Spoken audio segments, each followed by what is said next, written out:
राजेश आडवाणी, चौधरी चरण सिंह, पीवी नरसिम्हा राव और MS स्वामीनाथन। भारत रत्न पाने वाले इन 5 शख्सियतों को सोशल मीडिया नरेंद्र मोदी का 5M फैक्टर कह उठा है।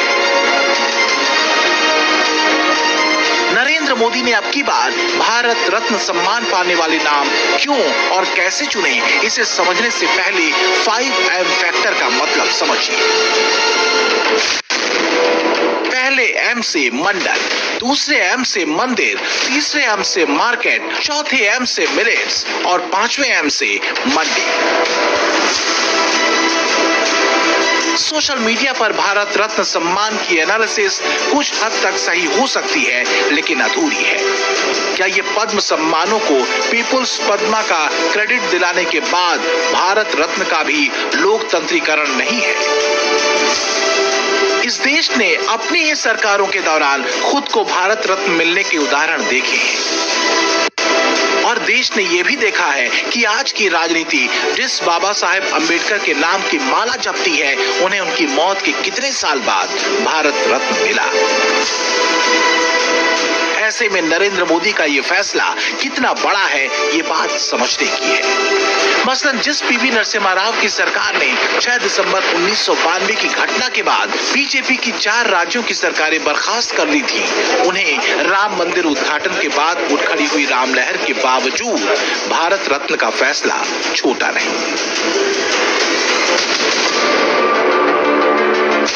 भारत रत्न सम्मान का ऐसा लोकतंत्रीकरण हुआ तो फैसले का स्वागत उन सोनिया गांधी को करना पड़ गया, जिनके कांग्रेस अध्यक्ष रहते पीवी नरसिम्हा राव का पार्थिव शरीर कांग्रेस मुख्यालय के भीतर तक नहीं जा सका था। Narasimha Rao ji has been given Bharat Ratna, ma'am. What do you have to say about it?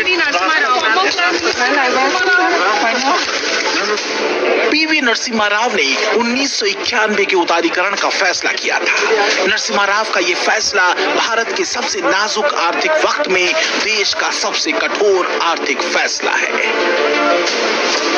देश एक अभूतपूर्व आर्थिक संकट से गुजर रहा था और इस खतरनाक बीमारी को दूर करने की आवश्यकता थी। जो भी कठोर कदम उठाने चाहिए उन्हें उठाना पड़ता है। आज हम यही कर रहे हैं और करते रहेंगे। अर्थव्यवस्था खुलने के फायदे आज सभी जानते हैं और कांग्रेस इसे लेकर अपनी पीठ थपथपाती है, लेकिन कांग्रेस 1991 का ये क्रेडिट शायद नरसिम्हा राव से छीनती रही, क्योंकि वो सोनिया गांधी कैंप के नहीं थे। यही नहीं, अभी ज्यादा दिन भी नहीं बीते जब नेहरू गांधी खानदान की कोर टीम में रहे मणिशंकर अय्यर ने नरसिम्हा राव से कांग्रेस पार्टी की ओर से बने प्रधानमंत्री का तमगा तक छीनने की अपनी कोशिश को दोहराया था और कांग्रेस इकोसिस्टम पर मानो कोई फर्क तक नहीं पड़ा था। So I asked Narasimha Rao, but sir, what's wrong with my definition of secularism?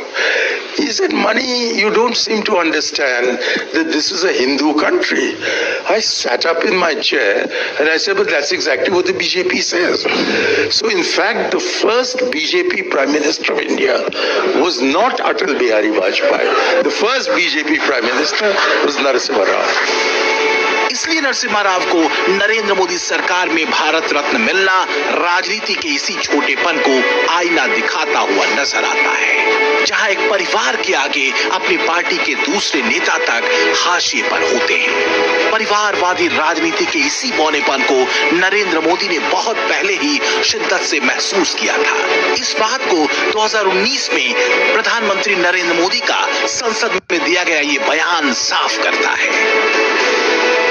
ये बात सही है कि कुछ लोगों के लिए लगाव होता है, अगर उनका नाम नहीं आता है तो उनको परेशानी हो जाती है। जैसे नाम न आने से भी जैसे अपमानित कर दिया ऐसा महसूस होता है, हो सकता है, होना नहीं चाहिए, लेकिन होता है।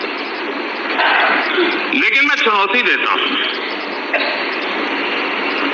2004 से पहले देश में अटल बिहारी वाजपेयी जी की सरकार थी।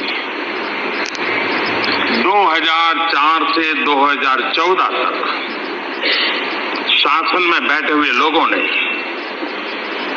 अधिकृत कार्यक्रम में एक बार भी अटल जी की सरकार की तारीफ की हो, उनके अच्छे कामों का उल्लेख किया हो, तो जरूर इस पटल पर रखें। इतना ही नहीं, अटल जी छोड़ो, नरसिम्हा राव की सरकार की तारीफ की हो, वो रखें। इतना ही नहीं, ये अभी के भाषण में भी एक बार डॉक्टर मनमोहन सिंह जी का नाम बोले होते तो मुझे नरेंद्र मोदी के फैसले में राजनीतिक संदेश होते हैं, इससे कोई इनकार कहाँ है। इसलिए शुक्रवार को नरसिम्हा राव के अलावा चौधरी चरण सिंह और MS स्वामीनाथन को भारत रत्न के ऐलान के राजनीतिक मायने हो सकते हैं। अगर चौधरी चरण सिंह के पौत्र RLD नेता जयंत चौधरी कहते हैं कि मोदी ने दिल जीत लिया, पाने की अब आप भाजपा के साथ हाथ मिलाने के लिए तैयार हो, आप भाजपा के साथ हाथ मिला रहे हैं। देखिए, कोई कसर रहती है, आज मैं किस मुंह से इनकार करूंगा जो आपके सवाल। अगर इस फैसले के बाद NDA से उनकी दूरी खत्म हो गई लगती है तो इसका अपना राजनीतिक मौजू जरूर है, लेकिन कोई कैसे भूलेगा कि मोदी तब भी चरण सिंह की तारीफ कर रहे थे जब किसानों का आंदोलन हो रहा था। मोदी 2017 की उस चुनावी जनसभा में तब भी चौधरी चरण सिंह को अपनी सरकार की प्रेरणा बता रहे थे, जब 2014 के बाद बीजेपी के लिए यूपी के मिजाज का सबसे बड़ा लिटमस टेस्ट होना था और यूपी के जाटलैंड में जयंत चौधरी बीजेपी को हराने का दम भर चुके थे। आपने मुझे सेवा करने का मौका दिया है, चौधरी चरण सिंह के कदमों पर चलने का प्रयास कर रहा हूं और हमने आकर के खाद का दाम कम करने का पहली बार निर्णय किया।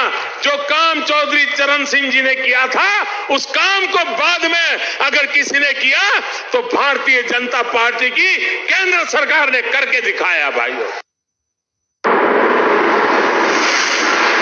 इससे कौन इनकार करेगा कि अगर चौधरी चरण सिंह की पूरी राजनीति किसानों के नाम पर थी तो ये नरेंद्र मोदी ही हैं जिनके 10 साल में देश का कृषि बजट 25,000 करोड़ से बढ़कर 1.25 लाख करोड़ हुआ है। ऐसे में कृषि को मुख्य धारा में लाने की इस कोशिश में चौधरी चरण सिंह को भारत रत्न क्या इस सम्मान का लोकतंत्रीकरण नहीं? और भारत रत्न तो भारतीय कृषि को राजनीतिक तेवर देने वाले नेता को ही नहीं बल्कि वैज्ञानिक सोच देने वाले MS स्वामीनाथन को भी मिला है। भारत को ग्रीन रिवॉल्यूशन का रास्ता दिखाने वाले MS स्वामीनाथन की लिखी किताब का जब मोदी ने 2017 में लोकार्पण किया था, तब स्वामीनाथन के बारे में एक बड़ी अहम बात कही थी। मैं मानता हूं शायद हिंदुस्तान के सभी प्रधानमंत्रियों के साथ आपने काम किया है, पहले से लेकर के मेरे तक। आपने दुनिया में देखा है किसी एक प्रधानमंत्री के पास पुरानी भी फोटो खड़ी हो तो आदमी 2 फीट ऊपर चलता है।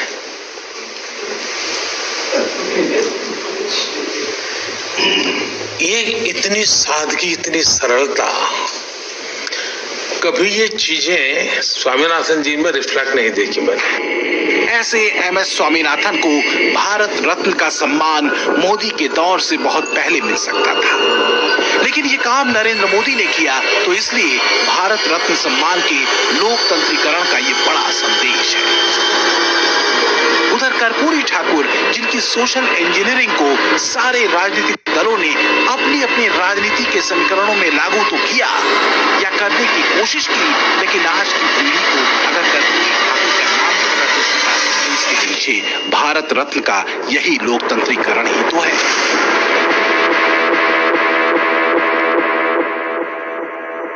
इस सबसे उलट लाल कृष्ण आडवाणी भले मोदी की विचारधारा के अग्रज रहे हों, लेकिन क्या ये सच नहीं कि भारत रत्न के ऐलान से पहले मोदी के विरोधियों ने 2014